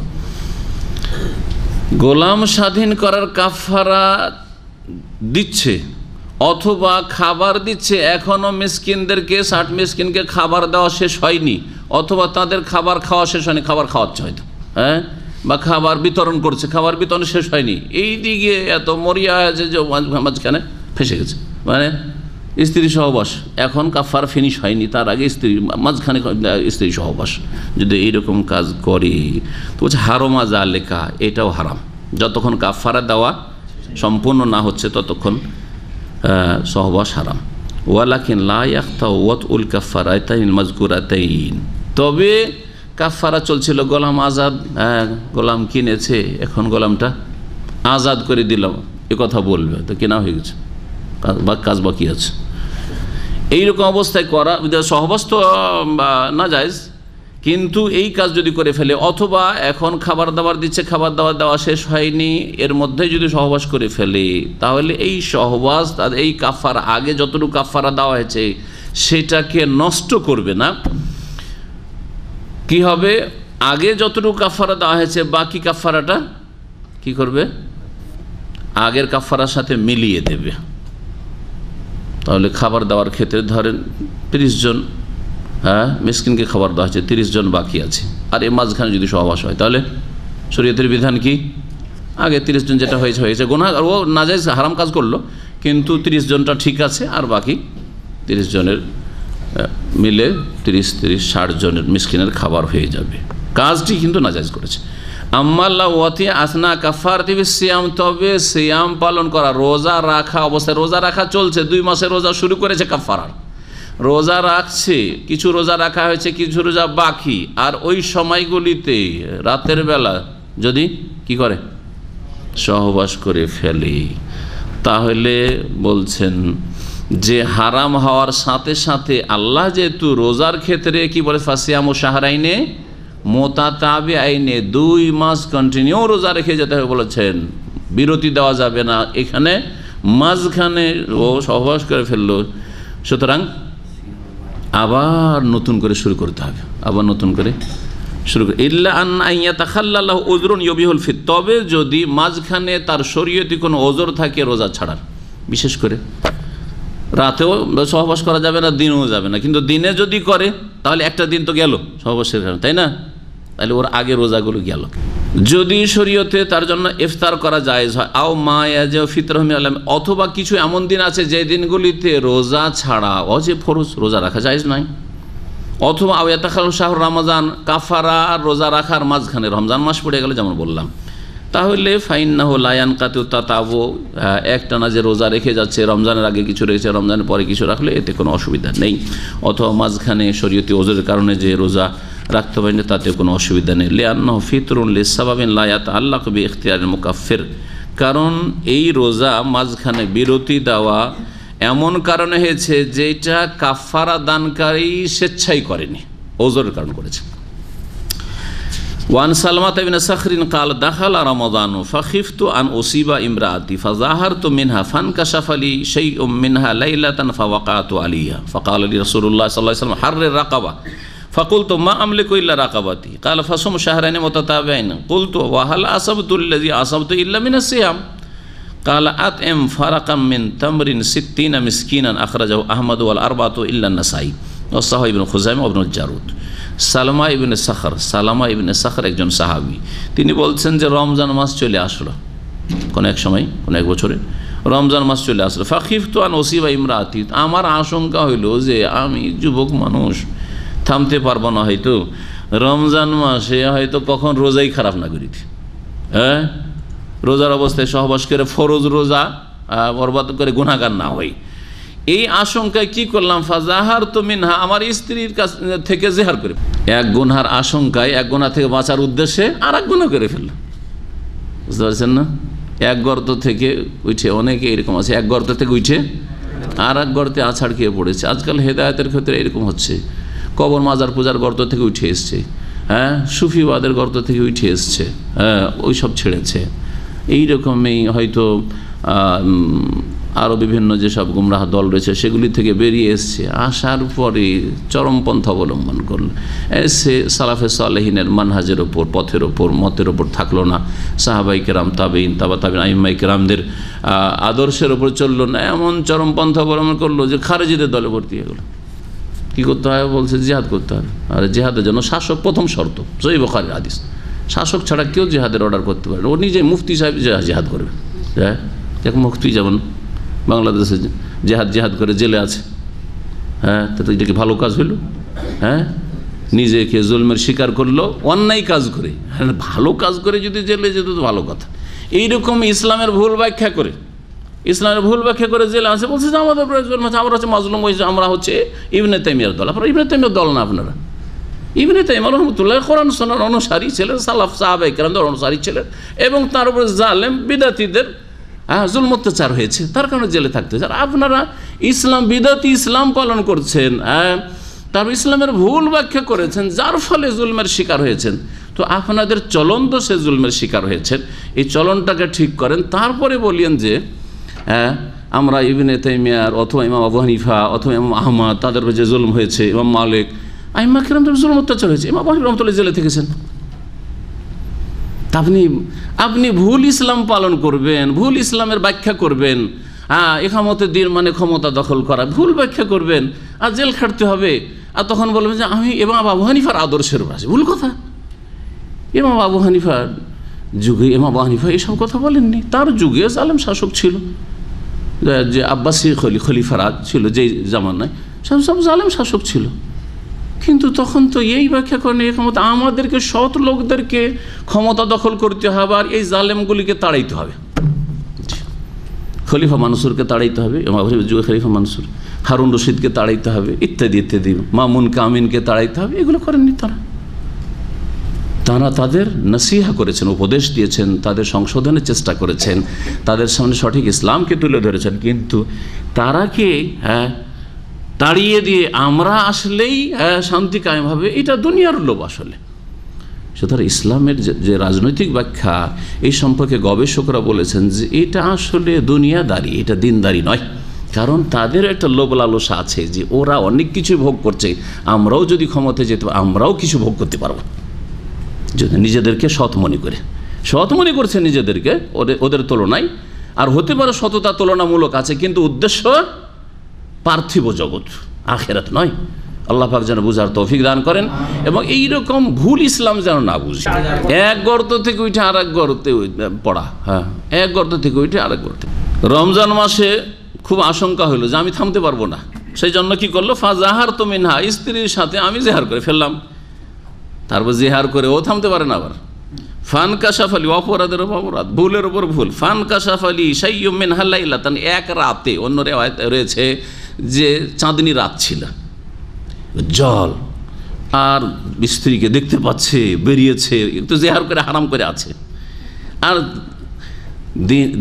রোজার অবস্থায় শুধু রোজাতে দিনে হারাম ছিল, রাত্রে তো জায়েজ ছিল, ঠিক কিনা? ও জেহার করার কারণে রাত্রে তো হারাম করে ফেললো, নিজের বালা মুসিবত টেনে নিয়ে আসলো, ঠিক না? তাহলে বোঝা হলো চরমপন্থা বালা মুসিবত টেনে নিয়ে আসে, এইটাও মাসলা জানতে পারলাম। মধ্যম পন্থা সব সময় শান্তি প্রতিষ্ঠা করে আপনার জীবনে, অন্যদের জন্য, নিজেও শান্তিতে থাকবে, অন্যদেরকে শান্তিতে রাখবেন। কিন্তু চরমপন্থায় যে খারেজিদের তরিকা, এ দায়েশি আইএসের তরিকা আর এই আল কায়দার তরিকা, এইরকমই বিভিন্ন নাম দিয়ে যারা নিজেরাই বল প্রয়োগ করার বিধানটা হাতে নিচ্ছে, এটা শাসকের কাজ, সেটা নিজের হাতে নিচ্ছে। এরা মুসিবত নিজের ওপর টেনে নিয়ে আসছে আর জাতির জন্য, ইসলামের জন্য টেনে নিয়ে আসছে। এই সাহাবী তাই করলেন কিনা দেখেন। রোজার দিনটায় ধৈর্য ধরলেই কাজ হয়ে যেত, রাত্রে তো যাই ছিল কিনা, কিন্তু জেহার করার পরে রাতও শেষ, দিনেও হারাম রাতেও হারাম, আর যুবক মানুষ। তারপরে চাঁদনি রাতে স্ত্রীকে দেখেছে, আর থামতে পারেনি। বলছে ফানকাশাফালি সাইয়্যুম মিনহা লাইলাতান, কোন এক রাতে আমার স্ত্রীর অঙ্গের কিছুটা উন্মুক্ত হয়েছে চাঁদনি রাতে, আর দেখার পরে আর বরদাস্ত করতে পারলাম না। ফাওয়াকাতু আলাইহা, আমি তারপরে সহবাস করে ফেললাম। দেখলেন কি করলো, সহবাস করে ফেললাম। ফাকাল আলী রাসূলুল্লাহ সাল্লাল্লাহু আলাইহি ওয়াসাল্লাম, তারপর ভয় হয়েছে সাহাবায়ে কেরাম, ভয় ছিল এরকম ভুল হইলেও আজকালকার পাপীদের মতো না যে ভুল হচ্ছে শত শত, আর ভুলের ওপর কন্টিনিউ, পাপের ওপর পাপের বোঝা জমছে, অন্তর পাপের কারণে অন্তরে মরিচা জং লেগে যাচ্ছে, মোহর লেগে যাচ্ছে, তারপরে সংশোধন নেই। আজকালকার মুসলিমদের অবস্থা, অধিকাংশ পাপীদের অবস্থা, যারা মুসলিম সমাজের পাপ করে থাকেন আর অধিকাংশই পাপী। কিন্তু সাহাবায়ে কেরাম একটা দুটো ভুল হয়ে গেছে, সাথে সাথে তওবা, সাথে সাথে এত পেরেশান হয়ে গেছে, ছুটেছে রাসূলুল্লাহ সাল্লাল্লাহু আলাইহি ওয়াসাল্লামের কাছে। ও ঘটনা জেনা, এক দুটো যে জেনার ঘটনা সেই ক্ষেত্রেও, আর এইরকমই এখানেও বলছেন যে রাসূলুল্লাহ সাল্লাল্লাহু আলাইহি ওয়াসাল্লামের কাছে ছুটে আসলাম। নবী সাল্লাল্লাহু আলাইহি ওয়াসাল্লাম তখন বললেন, হাররের রাকাবা, তুমি একটি দাস অথবা দাসী স্বাধীন করো। ফাকুলতু, তখন আমি বললাম, মা আমলিকু ইল্লা রাকাবাতি, আমি আমার এই গর্দন ছাড়া আর কোনো গর্দনেরই মালিক না। মানে এত গরিব অভাবী মানুষ, বলছে যে আমার ব্যাস এটার মালিক, আমার একটি গোলাম মনে, আর গোলাম কেনার ক্ষমতাও নেই, দাস দাসী কেনার ক্ষমতাই। তালা নবী সাল্লাল্লাহু আলাইহি ওয়াসাল্লাম বললেন, ফাসুম শাহরাইনি মুতাতাবিআইন, তাহলে একটানা বিনা বিরতিতে 2 মাস রোজা রাখো। কুলতু, তখন আমি বললাম, হাল আসাবতু আল্লাযী আসাবতু ইল্লা মিনাস সিয়াম, ইয়া রাসূলুল্লাহ, আমি তো এই পাপেই লিপ্ত হয়েছি, এ অন্যায় লিপ্ত হয়েছি রোজার কারণে, ঠিক না? এক তো রোজা, রোজার রাতেও থামতে পারলো না, আর জেহার করে বাঁচতে যে গিয়ে রোজার রাতে, আর তারপরে রমজানের তাও রোজা, হ্যাঁ ঠিক কিনা, তারপরে আরো 2 মাস তার উপর কাফারা রোজা চেপে যাবে, তার কি থামতে পারে? তো বলছে ইয়া রাসূলুল্লাহ, আমি তো রোজার কারণেই মুসিবতে পড়েছি। বলছেন ওয়াহাল আসাবতুল্লাজি আসাবতু, যে মুসিবত আমি, এটা তো একমাত্র ইল্লা মিনাস সিয়াম, রোজার কারণেই পড়েছি, রোজার কারণে এটা হয়েছে আমার। কালা, তখন রাসূলুল্লাহ সাল্লাল্লাহু আলাইহি ওয়াসাল্লাম তৃতীয় কাফারার কথা বললেন। আতএম ফারাকা মিন তামরিন, খেজুর। ফারাক একটা বড় পাত্র, কঞ্চি দিয়ে বা বাতি দিয়ে বানাই, ডালি, ওই রকম ধরনের ফারাক। তো একটা এইরকম পাত্র খেজুরের তুমি কি করো, 60 মিসকিন, 60 মিসকিনকে খাওয়িয়ে দাও। ফারাক একটা বিশেষ ধরনের পাত্র হইতো, যাতে এতটা খেজুর আসতো, যেই খেজুরগুলি 60 মিসকিনের কাফারার জন্য যথেষ্ট। তাই বললেন যে 1 ফারাক খেজুর তুমি 60 মিসকিনের মাঝে বন্টন করে দাও। ফারাক, আল ফারাক মিকিয়ালুন ইয়াসাউ সিত্তাতা আশারা রিতলান, এমন একটি পাত্র যেই পাত্রে 16 রিতল আর 2 রিতলে 1 মুদ হয়ে থাকে। তাহলে এই সালাসাত আসবি সাইনবি, অর্থাৎ সংক্ষেপে বলছেন যে 3 সা, নবী সাল্লাল্লাহু আলাইহি ওয়াসাল্লামের সায়ের 3 সা, 16 রিতল সমান 3 সা। 3 সা যদি হয় তাহলে 3 তিরিকে 9 কিলো ধরেন, মোটামুটি 9-10 কিলো, 9-10 কিলো খেজুর খাওয়াইতে বললেন কাকে? 60 মিসকিন। এই হাদিস থেকে জানতে পারলাম যে জেহার কি হারাম কাজ। জি, এই লোক তাহলে জেহার কেন করেছিল? জেহার করা যে হারাম এটা জানতো না। ভাষ্যকার বলছেন যে হতে পারে যে তিনি জানতেন না যে জেহার করা হারাম, অথবা জেহার করা নাজাইজ মনে করতেন, কিন্তু তার চাইতে বড় অন্যায় গুনহার কাজ মনে করছে, রমজান মাসে যদি আমার দ্বারা কি হয়ে যায়, স্ত্রী সহবাস হয়ে যায়, তো আরো বড় অপরাধ করে দেব। তো বড় অপরাধ থেকে, বড় গুনাহ থেকে বাঁচার জন্য আরেকটা ছোট ভুল করেই ফেলি বা ছোট নাজাইজ কাজ করে ফেলি, এইরকম হয়তো তার চিন্তাধারা। সুতরাং নিজেকে বাঁচাবার চেষ্টা করেছিল জেহারের মাধ্যমে, যে জেহার করে নিলে তখন তো আমি বিবিকে হারাম করেই ফেলেছি, তো হয়তো এই গুনাহ থেকে বেঁচে যাব, কিন্তু বাঁচতে পারেনি। বোঝা গেল যারা ভুল পথে গুনাহ থেকে বাঁচতে চায় তারা সাধারণত গুনাহ থেকে বাঁচতে পারে না। এটা আল্লাহ পাকের পক্ষ থেকে এক ধরনের আযাব মনে করে নিতে হবে। ভুল পথে মেলা এর উদাহরণ হইতে পারে, মেলা মানব জীবনে উদাহরণ হইতে পারে। ভুল পথে আপনি কি করবেন, আল্লাহর আযাব থেকে বাঁচতে চাইছেন। এর একটা উদাহরণ হচ্ছে বেদাতি তরিকে ইবাদত করে, বেদাতি জিকির আজকার করে আল্লাহর সান্নিধ্য লাভ করা। তো আল্লাহর আযাব থেকে বাঁচতে পারবেন জাহান্নাম থেকে? না, কখনো পারবেন না। যতগুলি সুফিদের জিকির, তরিকতের জিকির, সবগুলি বেদাতি জিকির, এদের উদ্দেশ্য সৎ। এমন বলো না যে ওদের নিয়ত খারাপ, নিয়ত খুব ভালো, কি আল্লাহকে পেয়ে যাও, আল্লাহ আল্লাহ করে আল্লাহকে পেয়ে যাও, ইল্লাল্লাহ ইল্লাল্লাহ করে আল্লাহকে পেয়ে যাবো, তাই না? কিন্তু না, পাবে না, আরো দূরে হয়ে যাচ্ছে, আরো দূরে হয়ে যাচ্ছে। এই হাদিস দ্বারা জানা গেল যে সেই ব্যক্তি এক তো জেহার করেছিল, আবার সহবাস করে ফেলেছে, জেহারও করেছে, সহবাস করেছে। ফাওয়াকা ফি যামবাইনি আযীমাইনি, 2টি বড় গুনাহে লিপ্ত হয়েছে। নবী করিম সাল্লাল্লাহু আলাইহি ওয়াসাল্লামের কাছে সমাধান নেওয়ার জন্য আসলো। নবী করিম সাল্লাল্লাহু আলাইহি ওয়াসাল্লাম তখন তাকে সমাধানের, জেহাদের কাফারার সমাধান দিলেন। এই ব্যক্তি এত বড় অন্যায়গুলি করেছে, তারপরও নবী করিম সাল্লাল্লাহু আলাইহি ওয়াসাল্লাম ধমক দিলেন না, শাসন করলেন না, কেন? শুধু মাসলা বলে দিলেন। তা নবী সাল্লাল্লাহু আলাইহি ওয়াসাল্লাম কি হালকা মনে করেন বিষয়গুলিকে? না, হালকা তো মনে করেননি। আপনার ইসলামী গায়রাত, ইসলামী আত্মমর্যাদা বোধ যেটাকে বলা হয়, আপনার আছে, আমারও আছে। একটা পাপী কেউ যদি পাপ করার কথা বলে যে আমি এইরকম পাপ করেছি, আপনার রাগ উঠবে না? এটা ইসলামী গায়রাত। মদ খেয়ে ফেলেছি, যদি আমি ব্যভিচারে লিপ্ত হয়েছি, তা আপনার ইমানি গায়রাত, রাগ হবে না? এটা ইমানি দাবি। তো রাসূলুল্লাহ সাল্লাল্লাহু আলাইহি ওয়াসাল্লাম আপনার চাইতে বেশি হবে। আল্লাহ রাব্বুল আলামিনের গায়রাত সবচেয়ে বেশি। সহিহ বুখারী থেকে হাদিস হয়েছে, লাল্লাহু আগিয়ার, আল্লাহর আত্মমর্যাদা বোধ মানুষের চাইতেও বেশি। বান্দা যখন গুনাহ করে, পাপে লিপ্ত হয়, তখন আল্লাহ পাক রব্বুল অত্যন্ত রাগান্বিত হন। তো রাসূলুল্লাহ সাল্লাল্লাহু আলাইহি ওয়াসাল্লাম তাকে কোনো শাসনও করলেন না, ধমকও দিলেন না, শুধু ফতোয়া দিয়ে দিলেন, মাসলা বলে দিলেন। কেন? ইন্নামা আফতাহু বিমা ইউকাফিরু খাতিয়াতাহু, তার গুনাহ থেকে মুক্ত হওয়ার কাফারা বলে দিলেন। জি, এই জন্য যে তার মন মানসিকতা, তার অবস্থা, রাসূলুল্লাহ সাল্লাল্লাহু আলাইহি ওয়াসাল্লাম দেখেছেন যে সেই ব্যক্তি অনুতপ্ত হয়ে এসছে, লজ্জিত হয়ে এসেছে, তওবা করে এসছে এবং ভয়ে ভীত হয়ে এসছে। আর এইরকমও দেখতে হবে যে একজন লোক যদি পাপি তাপিও হয় কিন্তু এসেছে বড় ভয়ে ভীত হয়ে তওবা করে বড় অনুতপ্ত লজ্জিত আমার দ্বারা এরকম অন্যায় কাজ হয়েছে, তাহলে সেটাকে খারাপ দৃষ্টিতে দেখবেন না, ভালো দৃষ্টিতে দেখবেন। হতে পারে সে আপনার চাইতে ভালো অন্তর নিয়ে এসছে, হতে পারে যে আপনি যে ফতোয়া দিচ্ছেন আপনার চাইতে ভালো অবস্থা নিয়ে এসছে, তার ইমানি অবস্থা ভিতরে যে এত সংশোধন করে এসছে সে। এই জন্য রাসূলুল্লাহ সাল্লাল্লাহু আলাইহি ওয়াসাল্লাম তাকে শাসন করেননি, শুধু কাফফারা দিতে বললেন।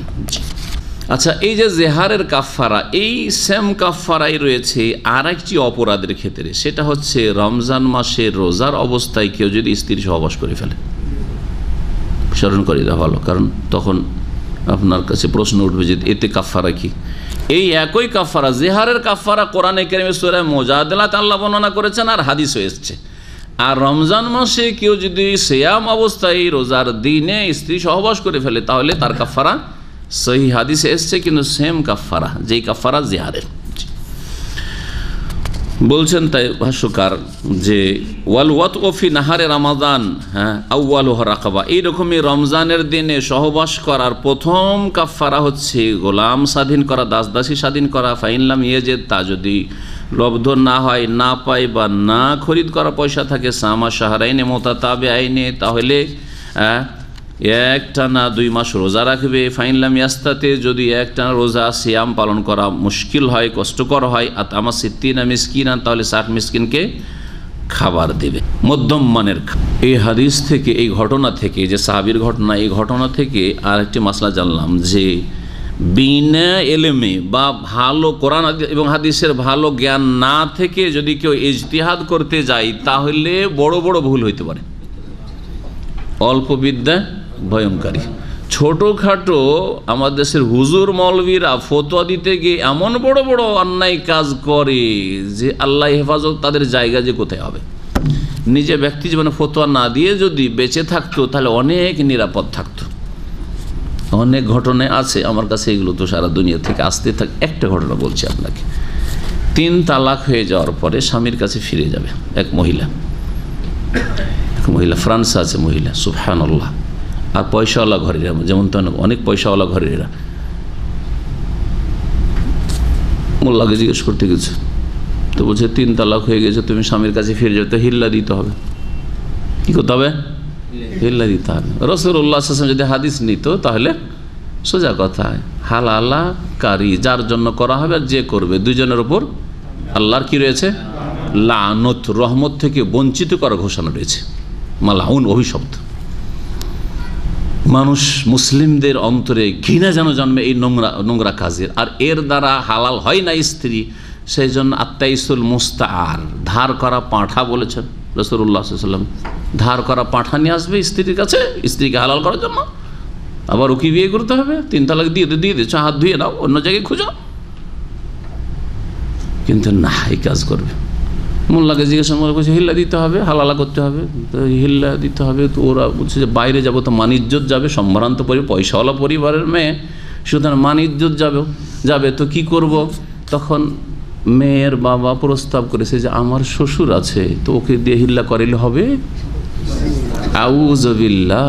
মুফতিকে জিজ্ঞেস করছে, মুফতি, জাহান্নামে যাওয়া মুফতি, নিঃসন্দেহে আল্লাহ এইরকম অপরাধ মাফ করবেন না।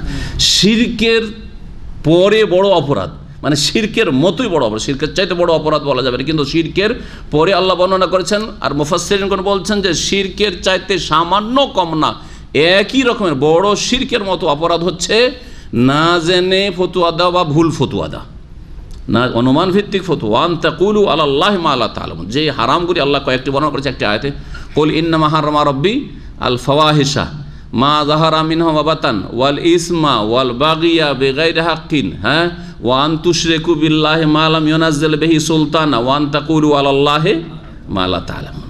শিরকের পরে নিচের দিক থেকে ফাওয়াহিশ, অশ্লীল কথা কাজ, মা যাহারা মিনহা ওয়া বাতান ওয়াল ইসমা, এবং যে কোনো অন্যায় ফরজ ছাড়া হারাম কাজ করা, তারপর ওয়াল বাগিয়া, কার উপরে জুলম অত্যাচার করা, তাহলে ধীরে ধীরে পাপ বড় পাপের দিকে যাচ্ছে আয়াত। আর তারপরে ওয়ান তুশরিকু বিল্লাহ, আল্লাহর সাথে শিরক করবে, এটাও হারাম করেছেন আল্লাহ রাব্বুল মা লাম ইউনাজ্জিল বিহি সুলতানা, যার কোনো দলিল প্রমাণ আল্লাহ নাজিল করে। শিরকের ধর্ম আল্লাহ কখনো নাজিল করেন নাই। ওয়ান তাকুলু আলাল্লাহি মা লা তা'লামুন। আর সবচেয়ে বড় অপরাধ হচ্ছে যে আল্লাহ সম্পর্কে, আল্লাহর দিন সম্পর্কে এমন কথা বলবে যে সম্পর্কে তোমার কোনো জ্ঞান নেই, সঠিক কথা না বলে ভুল কথা বলবে। এই জন্য অল্প বিদ্যা নিয়ে অথবা না জেনে অনুমান ভিত্তিক সন্দেহের ভিত্তিতে ফতোয়া দেওয়া, আর আজকাল ফতোয়া দেওয়া ফেসবুকের মুফতি আর হোয়াটসঅ্যাপের মুফতি আর গ্রুপের মুফতির অভাব নেই মাশাআল্লাহ। আর এত গ্রুপের মুফতি হয়ে গেছে, এই জন্য আমাকে অনেক ভাইরাস কত কত দেশ থেকে ভালো ভালো লোকেরা যাদের সাথে আমার ঘনিষ্ঠ সম্পর্ক, তাদের কথাকে উড়িয়ে দেওয়ার জন্য অনেক সময় কষ্ট হয়। এত খাতির লোক, তারপরেও রিকোয়েস্ট করলেও আমি তাদের গ্রুপে ঢুকে ফতোয়া দেবো, এখন পর্যন্ত রাজি করতে পারিনি আমাকে। কারণ এইগুলোর মুফতি যেহেতু মেলা, তো মেলার মধ্যে আর সংখ্যা বাড়াইতে চাই না। আর এত ফতোয়া দিয়ে, যে যত বেশি ফতোয়া দেওয়ায় সাহসী সে তত বেশি জাহান্নামে যাওয়া সাহসী, এই কথাটি প্রসিদ্ধ কথা। আজরাহুম আলাল ফুতিয়া আজরাহুম আলান্নার, যে যত বেশি দুঃসাহসিকতা দেখায় ফতোয়াবাজি করায় সে তত বেশি জাহান্নামে যাওয়ার ক্ষেত্রে দুঃসাহসিকতা দেখায়, হিম্মত আছে জাহান্নামে যাবে। তো এই মুফতিকে জিজ্ঞাসা করা হলো যে আচ্ছা আমার শ্বশুরের সাথে মেয়েটা যদি হিল্লা করে দিতে হবে না? বলছে হ্যাঁ হবে হবে, অসুবিধা কি, করে দেন। আর তারপরে ওই মেয়ের যুবতীর নানার সাথে বিয়ে দিয়ে তার সাথে এক রাত কাটিয়েছে, এক রাত কাটিয়ে তারপরে তালাক করিয়ে তারপরে তখন বিয়ে দিয়েছে ওই স্বামীর সাথে। আউযুবিল্লাহ, ইন্না লিল্লাহি ওয়া ইন্না ইলাইহি রাজিউন। শরীয়তের মাসলা যদি জানেন তো আপনি থরথর করে কাঁপবেন, কত বড় অপরাধ। নানা দাদা বাবা মায়ের তুল্য নয়, তুল্য একই রকম। যেমন বাপের সাথে বিয়ে হারাম, মায়ের সাথে ছেলের বিয়ে হারাম, তেমনি দাদার সাথে নানার সাথে বিয়ে হারাম। কিন্তু আমাদের বাঙালি মুসলিম সমাজে অসৎ লোকেরা নাতনির সাথে ছেলের মেয়ে আর মেয়ের মেয়ে এদের সাথে কি করে, রসিকতা করে। ছোটকালে দেখেছি, একটু যুবতী উঠছে বা যুবতী, বিয়ে করবি আমাকে, বিয়ে করবি, আউযুবিল্লাহ, নিজের মেয়েকে বলতে পারে বিয়ে করবি। কত নোংরা জাতি, তাদের জাহালতের কারণে, অজ্ঞতার কারণে এই শ্রেণীর লোকেরা। তো এই মুফতির কি বলবেন বলেন দেখি। জি হ্যাঁ, সাহাবী, এই সাহাবীদের দিন সম্পর্কে জ্ঞান সাহাবায়ে কেরাম রাসূলুল্লাহ সাল্লাল্লাহু আলাইহি ওয়াসাল্লাম থেকে হাসিল করতেন। কেউ কম সুযোগ পেয়েছেন, কেউ বেশি সুযোগ পেয়েছেন। এই সাহাবী হয়তো কমই সুযোগ পেয়েছেন, কিন্তু এই কম এলেম নিয়ে ইজতিহাদ করতে গিয়ে গর্তের উপর গর্তে, ভুলের উপর ভুলে পড়ছেন, ঠিক না? প্রথম কথা নবী সাল্লাল্লাহু আলাইহি ওয়াসাল্লাম প্রথমখানে জিজ্ঞাসা করতেন যে ইয়া রাসূলুল্লাহ, আমাকে খুব ভয় লাগছে, রোজার দিনে থামতে পারবো কি পারবো না, তো আমি কি জিহার করবো? তাহলে সমাধান শেষ হইত, ওখানেই শেষ হইত, ওখানেই সমাধান হয়ে যেত। নবী সাল্লাল্লাহু এই কথাই বলেছেন, ইন্নামা শেফাউল ইয়ে আস-সওয়াল, অজ্ঞতার চিকিৎসা হচ্ছে জিজ্ঞাসা করে নেওয়া। আপনি জানেন না, আগে থেকে জিজ্ঞেস করে নেন। হজে যাওয়ার আগে, উমরা যাওয়ার আগে, আগে থেকে হজ উমরা শিখে নেন, আর ভালো করে জিজ্ঞাসা করে এক একটি মাসলা জেনে নেন। হজে উমরায় চলে গেলেন, আর সাথী সঙ্গীরা আছে, শেখ আছে, অথবা আলেম ওলামা আছে, ওদের সব মুআল্লিম আছে, এই আশাতে আমার সাথে যাচ্ছে, সিনিয়র ভাইরা অনেকে যাচ্ছে যারা এর আগে হজ করেছে অথবা হজ উমরা বুঝে দেখা দিকে চলে গেল, আর ভুলের ওপর ভুল, ভুলের ওপর ভুল হজ উমরাতে গিয়ে। পরে এসে জিজ্ঞেস, অধিকাংশ মুসলিমরা ভুল করে আসার পরে তখন জিজ্ঞেসা, এখন জিজ্ঞাসা করে লাভ কি? যা গুনাহ হওয়ার হয়ে গেছে, পাপ হওয়ার হয়ে গেছে, এই জন্য যা হয়েছে আর তো কিছু করার নাই, তওবা ছাড়া, সংশোধন ছাড়া। কিন্তু আগামীতে যে কোনো বিষয় জ্ঞান অর্জন করে তারপরে কদম বাড়ান, এলেম শিখেন, তারপরে আমল করেন। যে আমলটা করতে যাবেন আগে শিখে নেন। ওমরা করবেন আগে ওমরা শিখে নেন, হজ করবেন আগে হজ শিখেন, নামাজ পড়বেন আগে সুন্নতি নামাজ শিখে নেন, তারপরে নামাজ পড়েন। তার মানে এই নয় যে নামাজ শুরু করিয়েন না, এখন জানা নেই সেজন্য, কারণ নামাজ সাবালক হয়েছেন, ফরজ। আপনার এই শিখা ফরজ ছিল, আপনার নাবালক হবো। আন্নাল ইজতিহাদা ফিল মাসাইলিল ইলমিয়াতি বিলা ইলমিন, না জেনেই ইলমি মাসলা, শরীয়তের মাসলা মাসাইলে ইজতিহাদ করা মানে অনুমান ভিত্তিক চেষ্টা করে ফতোয়া দেওয়ার চেষ্টা করা। কাদ ইউকে ও সাহিবাহু ফি আখতাইন কাবীরা, কখনো কখনো বড় বড় পাপে লিপ্ত করতে পারে, বড় বড় অন্যায় লিপ্ত করতে পারে। আপনি হয়তো একটা হাদিস দেখলেন, ওই হাদিস দেখি ফতোয়া দিয়ে দিলেন, এটা হাদিস পেয়ে গেছেন, হাদিস আছে, কিন্তু আপনি জানেন না যে হাদিসটার ব্যাখ্যা কি, ভালোভাবে জানা নেই হয়তো, বা এই হাদিসটা কি মনসুখ তাও জানা নেই, রহিত কি না, এই হাদিসটা কি জয়ীফ তাও জানা নেই, এই হাদিসের রেফারেন্সটা কি শুনে শুনে শুধু হাদিস, তাহলে ভুল হবে কি হবে না? মেলা সম্ভাবনা আছে। এই হাদিসের চাইতে কি শক্তিশালী হাদিস আছে? ইত্যাদি ইত্যাদি। এটা কি রাসূলুল্লাহ সাল্লাল্লাহু আলাইহি ওয়াসাল্লাম থেকে প্রমাণিত? বহু দিক রয়েছে। যাই হোক, শরীয়তের মাসলা মাসাইলে বিনা জ্ঞানে, সম্যক জ্ঞান ছাড়া যদি কেউ ইজতিহাদ করে তো কখনো কখনো বড় বড় ভুলে নিমজ্জিত হয়। ফালা ইয়াজতাহিদু তালিবুল ইলম, সুতরাং তালেবে ইলম, আমরা সকলেই তালেবে ইলম। মনে করিয়েন না যে শেখ। আর আজকাল তো আল্লামার টাইটেল শুরু হয়ে গেছে। আর আল্লামা শব্দটি এত সস্তা হয়ে গেছে যে ডাল ভাতও এত সস্তা না আমাদের। বুঝা গেছে? আল্লামা, বড় বড় কথা বলতে পারলেই আল্লামা। জি না, আল্লাহ মানে মহাজ্ঞানী, আলেমই হইতে পারেনি।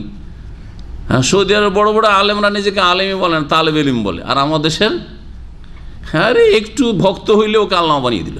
জি, যে যার ভক্ত দিল আল্লামা বানিয়ে, অমুক আল্লামা সাহেব, অমুক আল্লামা সাহেব। এটা প্রথম শুরু হয়েছে পাকিস্তান থেকে। এই রোগ পাকিস্তানে মৌলবিটা নেই, উঠে গেছে। ওইটা মৌলানাটাও প্রায় উঠতে যাচ্ছে, সব আল্লামা সাহাব। জি, এটা পাকিস্তানের ট্র্যাডিশন। এখন ধীরে ধীরে এই সংক্রামক ব্যাধি বাংলাদেশে ঢুকেছে। যাকে তাকে আল্লামা সাহেব, আল্লামা অমুক, শিরক বিদআতের বক্তব্য করে আল্লামা অমুক, জাতিকে গোমরা করে আল্লামা অমুক। জি, বিদআতি শিরকি জিকির করায় আল্লামা সাহেব, অমুক আল্লামা, সব আল্লামা হয়ে গেছে। ওর সাথে ডাল ভাত ভালো, ডাল ভাত ভুল করেন না, তাই না? ডাল ভাতের চাইতে সস্তা হয়েছে আল্লামা শব্দটি। এই জাহেল, মূর্খ, বিদাতি যারা কোরআন এবং হাদিসের ফতোয়া দেয় না, কোরআন হাদিসের কথা বলেও না, আর কোরআন হাদিসের রাস্তাও দেখায় না, তাদেরকে আল্লাহ বাড়িয়ে দিয়ে বসে আছেন। ইসলামের ভুল ব্যাখ্যা করে তাদেরকে আল্লাহ। তো তাই শাইখ বলছেন যে কোনো তালেবে ইলম যারা কোরআন হাদিসের চর্চা করছেন, স্টুডেন্ট, জি আমরা চর্চা করছি, ডেইলি পড়াশোনা করছি। আপনি কি মনে করেন যে এখানে হঠাৎ করে কিতাবটা নিয়ে এসেছি? তার আগে আমি পড়েছি, একবার না, অনেক সময় একাধিকবার পড়ি। একবার হয়তো সপ্তাহখানে আগে পড়ে রেখে দিয়েছি যখন ফ্রি থেকেছি, আবার আসার আগে। কেন আমি আমার আলোচনার আগে আমার অফিসে এসে বসে ভিড়ভাড় করবো, এটা আমি পছন্দ করি না।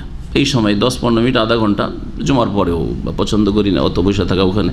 আর এই সময়টা পছন্দ করি না, চলে গেলেই ভালো।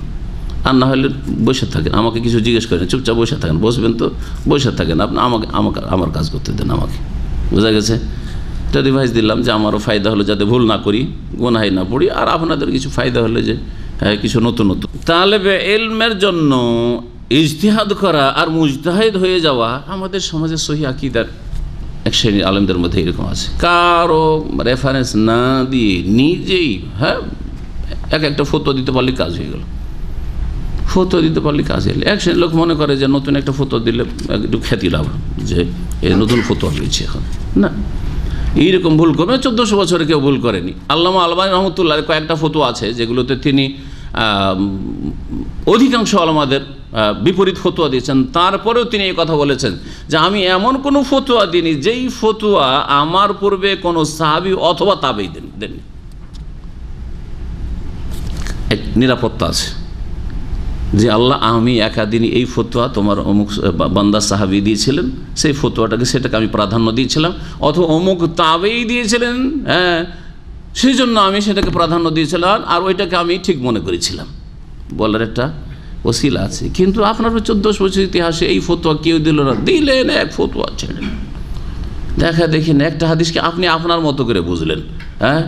কোরআন সুন্নাহকে বুঝলে সালাফদের দৃষ্টিভঙ্গি নিয়ে বুঝতে হবে, সাহাবায়ে কেরাম তাবেঈনদের দৃষ্টিভঙ্গি নিয়ে বুঝতে হবে। এই কথাটি বারবার করে আল্লামা আলবানী সাহেব বলেছেন যে কোরআন ফাহমুল কিতাব ওয়াস সুন্নাহ আলা মানহাজিস সালাফ। ভালো করে শোনেন, কোরআন সুন্নাহ বুঝতে হবে। সালাফে সালেহিনদের সামনে ওই আয়াতটি ছিল, হাদিসটি ছিল, তারা কীভাবে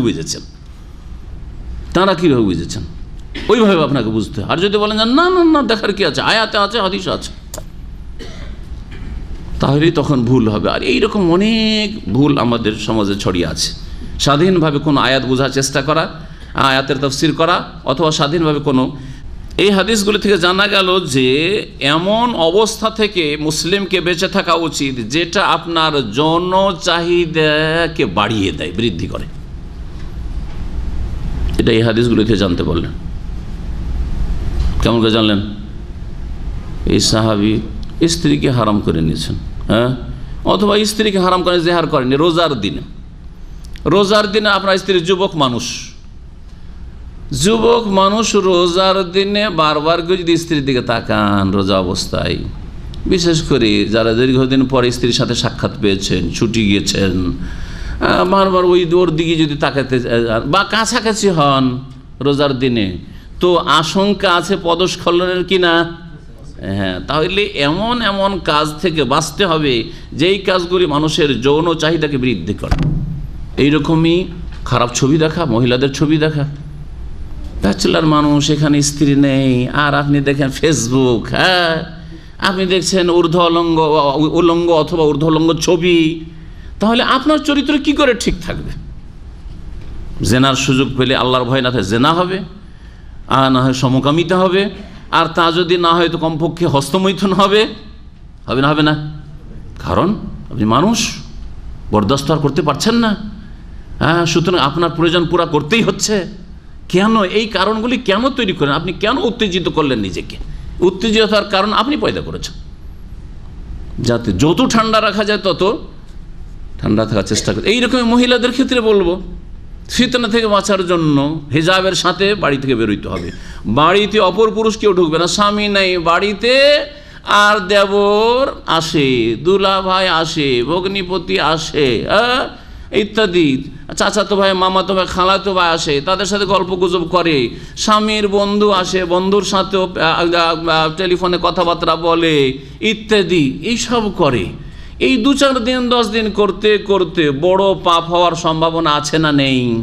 আর ওদের ঘরে এই পাপগুলি ব্যভিচারের পাপ হচ্ছে, যাদের ঘরে বাইরে গেলে হেজাব নাই হয়তো, সুতরাং কাউকে আকৃষ্ট করে চলে এসে বাইরে গিয়ে চেহারা খুলে, অথবা বাড়িতে ঢুকাতে কোনো বাধা নেই সুতরাং কেউ ঢোকার চান্স পেয়েছে, অথবা টেলিফোন ইন্টারনেট ফ্যাসিলিটি স্ত্রীকে এমন করে দিয়ে রেখেছেন যে তার এগুলো দেখাশোনার আর কেউ নেই সেখানে, আপনার মা পর্যন্ত তার সাথে থাকে না, আপনার কোনো বোনও থাকে না, স্বাধীনভাবে সে কথাবার্তা বলে। কার সাথে কথা বলছে এতক্ষণ ধরে? হ্যাঁ, আপনার মাকে বলবে যে আপনার ছেলের সাথে, স্বামীর সাথে কথা বলছিলাম। আপনি যদি বলেন তুমি এতক্ষণ কার সাথে কথা বলছিলে? ও একটু মাকে টেলিফোন করেছিলাম। হবে না? হবে না? এই সুযোগ কেন দেবেন? এতে হবে কি, মানুষের যৌন চাহিদা বৃদ্ধি পাবে, ফিতনায় লিপ্ত হবে, পুরুষ হোক আর নারী হোক। কারণ আল্লাহ পাক সৃষ্টিগতভাবে মানুষ সাবালক হলে, ছেলে মেয়ে, যুবক যুবতী সাবালিকা হইলেই তাদের মধ্যে এইগুলি রয়েছে।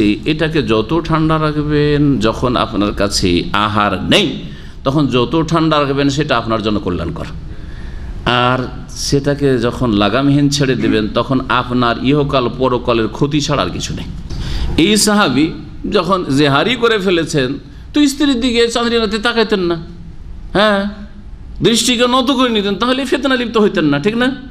কিন্তু স্ত্রীর শরীরে কোনো একটা অংশ খুলেছে আর দেখতে ভালো লেগেছে, আর থামতে পারেনি, যৌন চাহিদা বেড়ে গেল। জি, এর থেকে এই শিক্ষা আমরা পেলাম যে আগে থেকে আপনাকে বাঁধ দিতে হয় অনেক দূর থেকে। জি, দিন ইসলামের যে নারী পুরুষের আলাদা মজলিস আর পৃথকতা, নির্জনতা অবলম্বন না করা, যতগুলি শরীয়তের বিধান রয়েছে এগুলির মাধ্যমে কি করা হয়েছে? প্রোটেকশনের ব্যবস্থা করা হয়েছে। জি, আল্লাহ পাক যেন আমাদেরকে হেফাজতে রাখেন। শরীয়তে যে এই কাফারাগুলি সুনির্ধারিত করা হয়েছে, এর মাধ্যমেও মানুষকে আল্লাহ পাক বিভিন্ন গুনাহ থেকে বাঁচাতে চান। একবার কাফারা দিবে আর 60টা রোজা রাখবে, আদা খাবে, স্বাদ পাবে, তখন জীবনে আর রমজান মাসে স্ত্রী সহবাসের কথা তার কল্পনাতে আসবে না, ঠিক না? যার আল্লাহর ভয় নেই তার কথা, ফাসেকের কথা আলাদা, নাফরমান বিরুদ্ধাচরণ করে ইচ্ছা করে তার কথা আলাদা। কিন্তু যার মধ্যে আল্লাহর ভয় আছে, সে পাপ থেকে বাঁচতে চায়, জাহান্নামের আযাব থেকে বাঁচতে চায়, জান্নাত পেতে চায়, এরকম কাজ করবে না বা এরকম পদস্খলন ঘটবে না। এই শাস্তিগুলির মাধ্যমে অথবা কাফারা, আর্থিক অনেকের জন্য অর্থ এতটা কাফারা দেওয়া কষ্টকর, কাফারা দেওয়ার মাধ্যমে তার শেষ সোজা হয়ে গেছে, ভাই একবার কাফারা দিয়েছে আর এই কাজ করবো না। আজকাল যে আপনার বিভিন্ন দেশের যেগুলো আপনার ট্রাফিক যে পেনাল্টিগুলি রয়েছে, গারামা যেগুলো ফাইন বলা হচ্ছে, তো এগুলির মাধ্যমে সংশোধন হচ্ছে। দেখেন এই আরবদেরকে আইন কানুন দিয়ে রেড সিগন্যালে সংশোধন করা যাচ্ছিল না, এ 200-500 টাকা দিয়েও সংশোধন হচ্ছিল না। আর কত যে অ্যাক্সিডেন্ট, দুর্ঘটনা, আর একজন অসৎ লোকের জন্য, অসভ্যের জন্য যে আইন কানুন অমান্য করে, ভালো নিরীহ মানুষ সামনে গিয়ে এমন হয়ে মারল যে শেষ হয়ে গেল, প্রাণ নাশ হইল। কত যে এইরকম ঘটনা ঘটছে। শীর্ষস্থানে সৌদি আরবের দুর্ঘটনা পৃথিবীর মধ্যে কয়েকটা দেশ শীর্ষস্থানে, তার মধ্যে একটা সৌদি আরব। এত অ্যাক্সিডেন্ট হয়ে মানুষ মারা যায় বা হতাহত হয়। তখন সরকার দেখলো জাযাকুমুল্লাহ খাইর যে না, এদেরকে সোজা করলে একটু পেটে টান দিতে হবে। ঠিক আছে, 500 টাকার 1000 টাকার না, এখন দাও, 3000 থেকে শুরু করে 15,000 পর্যন্ত দাও। জানেন খবর? অনেকে বলছে 5,000 না, আমার কাছে একটা মেসেজ আছে 15,000-এর ফাইন আছে, রেড সিগন্যাল ক্রস বারবার যারা করে। এর আগে অলরেডি কয়েকবার তার রিপোর্ট আছে এরকম, রেড 15,000 হইতে পারে, 3 থেকে নিয়ে 3, 5, 3-এর আছে, 6-এর আছে, 15-এরও আছে। জি হ্যাঁ, সুতরাং সতর্ক সাবধান হয়ে যান। যারা সংশোধন হওয়ার প্রথমখানে আল্লাহর ভয়ে, যে সরকারের শাসকের আনুগত্য করা ফরজ, বৈধ কাজে জায়েজ কাজে সরকারের আনুগত্য করা ফরজ। সুতরাং ফজরের নামাজের পরে বেরিয়েছেন, রাস্তার চারিদিকে খালি একটিও গাড়ি নেই, তারপর রেড সিগন্যাল, আমি থেমে বসে থাকবো, আল্লাহর ভয়ে থেমে আছি, সরকারের ভয়েও না আর অ্যাক্সিডেন্টের ভয়েও না যে ওই দিকে গাড়ি আছে, কোনো দিকে গাড়ি নেই, কিছু নেই, তারপর থেমে থাকি আলহামদুলিল্লাহ। কখনো যাই না, ফজর পরে মাঝে মধ্যে বেরোই কোনো কাজে, কিন্তু থেমে থাকি, আছি থেমে, দেখছি টান দিয়ে যাচ্ছে, কেউ কেউ যাচ্ছে, যাক। এটা আজকালকার কথা নয়, জি পুরাতন যুগে, যে যুগে ফাইন অল্পই ছিল তখনকার কথা বলছি। এটা হচ্ছে আল্লাহর ভয়, সবচেয়ে ভালো। আল্লাহর ভয়ে যদি না হন তাহলে আইন কানুনের ভয়। তো ওই রকমই শরীয়তে এই কাফারা দিয়ে মানুষের সংশোধন করতে চেয়েছেন আল্লাহ রাব্বুল আলামিন। এবং মানুষ ভুল করে দিতে পারে, ভুল থেকে মুক্ত হওয়া, অব্যাহতি পাওয়া এবং পাপ মোচন হওয়ার জন্য আল্লাহ পাক যে সুব্যবস্থা দিয়েছেন এই কাফারাগুলি, এটা আল্লাহর রহমত। আল্লাহর রহমত। আল্লাহ যদি এই কাফারাগুলি না করতো তাহলে গুনার বোঝা চেপে থাকতো, যে যত বেশি এইরকম ভুল করতে থাকতো তার গুনাহ থেকেই যেত। কিন্তু গুনাহ সংশোধনে আল্লাহ পাক রব্বুল যে কাফারাগুলি নির্ধারণ করেছেন, এতেও মুসলিমদের ওপর আল্লাহ পাকের বিশেষ রহমত রয়েছে, তাদের গুনাহ খাতা এর মাধ্যমে মাফ হচ্ছে। এই হাদিসগুলি থেকে বা কাফারা থেকে জানতে পারলাম যে ইসলাম দারিদ্র্য মোচন করতে চায়। ভুল করলেন, আপনি কসম করলেন, কয় মিসকিনকে খাওয়াইতে হবে? না, কসম, শপথ 10 মিসকিন, তো 10 জন গরিবের খাদ্যের ব্যবস্থা হয়ে গেল। এই আরবরা যে বেশি বেশি কসম করে, এর মধ্যে মেলা গরিবের খাবারের ব্যবস্থা হচ্ছে না? হচ্ছে না? জি হ্যাঁ। এই কাফারা রোজার দিনে কেউ এরকম কাজ করলো, আর যারা ছুটি ছাটি যাচ্ছেন এরকম কাজ করছেন। একজন লোক 9 থেকে 2 সপ্তাহ আগে জিজ্ঞেস করছে যে শেখ, আমি রমজান মাসে ছুটি গেছিলাম, এইরকম কাজ করে, না ছুটি না, এখানে ভিজিটে নিয়ে এসেছি, স্ত্রী নিয়ে আসার পর রমজান মাসে আমি সহবাস করে ফেলেছি, কোনো ভুল করেছি নাকি? আউযু বিল্লাহ। মানে এটাও জানা যে ভুল করেছি, বলছে কোনো ভুল করেছি নাকি? টেলিফোনে সামনে আসবে না এইসব লোকেরা, কিন্তু ও টেলিফোনে সারবেও। তা বললাম ভুল করেছেন মানে অবশ্যই ভুল করেছেন, এটাও জানা নেই আপনার? আমি এই ভাষায় বলছি, আপনার এটাও জানা নেই যে ভুল করেছেন? এইভাবে গরিবের খাদ্যের ব্যবস্থা হচ্ছে। তো ইসলাম এইসব কাফারার মাধ্যমে কি করতে চায়? দারিদ্র্য মোচন করতে চায়, মুসলিম দরিদ্রদের অভাব, ইয়েতিম, বিধবা, অসহায় যারা রয়েছে তাদের সমস্যার সমাধান করতে চায় আর্থিক। আল্লাহ পাক রব্বুল আলামিন যেন কোরআন এবং হাদিস বোঝার তৌফিক দান করেন এবং কোরআন এবং হাদিস মেনে চলার তৌফিক দান করেন। আল্লাহ পাক সমস্ত রকমের পাপাচার থেকে, অন্যায়ের কথা কাজ থেকে বেঁচে থাকার তৌফিক দান করেন। আল্লাহ পাক আমাদের সকলকে জান্নাতুল ফিরদৌস দান করেন, বালা মুসিবত থেকে হেফাজতে রাখেন, সমস্ত রকমের দিন দুনিয়ার ফিতরা থেকে আল্লাহ পাক হেফাজতে রাখেন। ওয়া সাল্লাল্লাহু সাল্লাম আলা নবিয়িনা মুহাম্মদ ওয়া আলা আলিহি ওয়া সাহবিহি আজমাইন। রাগের বশত তালাক দিলে তালাক হবে কিনা? রাগের বিভিন্ন স্তর আছে। রাগে তালাক হবে না যদি বলেন, তো কে খুশি হয়ে তালাক দেয়? দুনিয়াতে কেউ আছে যে খুশি আদর করে তালাক দিচ্ছে? রাগ হয়েছে তাই তো তালাক দিচ্ছে, ঠিক না? তাহলে রাগে তালাক হবে না এই কথা ভুল। তবে রাগের কয়েকটা স্তর আছে। জি, যদি রাগ বেশি আছে কিন্তু হোশ জ্ঞান আছে, যা বলছে সে বুঝে সুঝে বলছে, তাহলে তালাক হয়ে যাবে। প্রাথমিক রাগ হোক আর মাধ্যমিক রাগ হোক, মধ্যম রাগ হোক, রাগে হুঁশ দিশা আছে, তাহলে যেহেতু সজ্ঞানে তালাক দিচ্ছে আর বুঝে সুঝে তালাক দিচ্ছে, যা বলছে তা সে তার বোধ শক্তি আছে, সেটা বোঝার ক্ষমতা আছে, সেই জন্য তালাক হয়ে যাবে। কিন্তু তালাকের যেটা শেষ পর্যায়ে এত রেগে গেছে যে তার হুঁশ দিশা নাই, কি বলছে, এইরকম যদি হয়, আর এটা খুব অল্প লোকেরই হয় যারা একেবারে রাগকে কন্ট্রোল করতে পারে না হয়তো, তো যদি এইরকম হয় যে কন্ট্রোলে ছিল না, তার খেয়াল ছিল না, হুঁশ দিশা ছিল না, এত রেগে গেছে আর কি, মোটেই নিজেকে কন্ট্রোলে করতে পারছেন না, ওই সময় তালাক বলেছে, তাহলে তালাক হবে না। মাঝামাঝি তালাক, খুব বেশি তালাক আর হুঁশ আছে, এই তালাক হবে কি না, এই ক্ষেত্রে ইখতিলাফ থাকলেও সঠিক মত হচ্ছে যে তালাক হয়ে যাবে। আর তালাক রাগ হয়েছে কিন্তু খুব বেশি রাগ না, তাতেও তালাক হয়ে যাবে সবার মতে। 3টে তালাকের স্তর করেছেন। আর এত রাগ যে হুঁশ দিশা নেই, কারো মতে তালাক হবে না তাতে। আবার বলেন তাহলে ভুল, এরকম বলবেন যে শুধু রাগ হলে তালাক হয়ে যাবে। যদি হালকা রাগ হয় তাহলে সকলের মতে, সকল আইম্মাদের মতে তালাক হয়ে যাবে। মধ্যম রাগ, যেই রাগে হুঁশ জ্ঞান আছে কিন্তু খুব বেশি রাগ হয়েছে, এটা হচ্ছে মধ্যম রাগ। যদি এইরকম হয় তাহলে একদল বলছেন যে খুব বেশি রাগ যেহেতু সেজন্য তালাক হবে না, আর একদল বলছেন যে তালাক হয়ে যাবে, সঠিক যে তালাক হয়ে যাবে। আর একটি হচ্ছে যে এত রাগ, যে রাগের কারণে সে দিশেহারা, কি বলছে সে নিজে বলতে পারে না। পরে যদি তাকে বলেন মাথা ঠান্ডা হওয়ার পরে যে তুমি এইসব বলেছ, আমি এগুলো বলেছি, হ্যাঁ, তো এইরকম ক্ষেত্রে তালাক কারো নিকট হবে না, কারো নিকট তালাক হবে না। জি, আল্লাহু আলাম। হ্যাঁ, তালাক এক তালাক মানে তালাক এক তালাক, তালাকে রাজি। যতক্ষণ পর্যন্ত 3 তালাক না হচ্ছে সেই তালাককে মোগাল্লাজার নাই। স্বামীকে বাবা বা ভাই ইত্যাদি তুলনা দিলে জেহার হবে কিনা? স্বামীকে বাবা বলা হারাম। স্বামীকে যদি কেউ বাবা বলে দেয় তো হারাম এটা। আর স্বামীকে ভাই বলা জায়েজ, স্বামীকে ভাই বলা জায়েজ, স্ত্রীকে বোন বলা জায়েজ। ইন্নামাল মুমিনুনা ইখওয়া, সূরা হুজুরাত আল্লাহ বলছেন যে মুমিনরা পরস্পরের ভাই বোন। ইব্রাহিম আলাইহিস সালাম ওই জালেম রাজার কাছে গিয়ে কি বলেছিলেন যে সারা দেখো, তোমার ছাড়া আমার ছাড়া কেউ এই জমিনে আর কোনো ইমানদার তৌহিদবাদী নেই। আর যদি বলি যে স্ত্রী, তো আমাকে খুন করার পরে তোমাকে হরণ করবে। আর যদি তোমাকে বোন বলি আর তুমি বলে যে আমার ভাই, তাহলে অন্তত ভাই হিসাবে শ্যালক হব, তখন আমি বেঁচে যাব, আর বাকি আল্লাহ তোমার হেফাজত করবেন। সহিহ বুখারীতে হাদিস আছে, কি বলেছেন, আনতে উখতি ফিল ইসলাম, তুমি আমার ইসলামী বোন।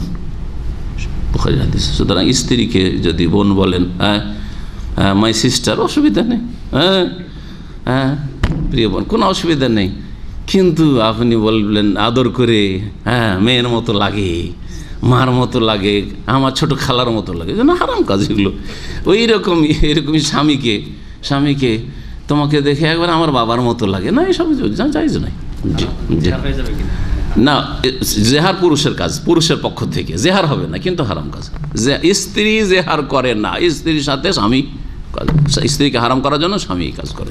আল্লাহর কসম আমি তালাক দিলাম, নাকি তালাক দিলাম বলে দিলে দিয়ে, আল্লাহর কসম তালাক দিয়ে দেব যদি বলে, তাহলে তালাক যতক্ষণ না দেবে ততক্ষণ, যেহেতু ইন ফিউচার সে বলেছে যে দিয়ে দেব, যতক্ষণ না দেবে তালাক হবে না। কিন্তু যেহেতু কসম করে ফেলেছে যে তালাক দেব, সেজন্য কসমের কাফারা দিতে হবে যদি তালাক না দেয় তাহলে। কিন্তু যদি বলে তালাক দিয়ে দিলাম বা আল্লাহর কসম তালাক দিয়ে দিচ্ছি, যদি সত্যি দিয়ে থাকে তাহলে তালাক হয়ে গেছে।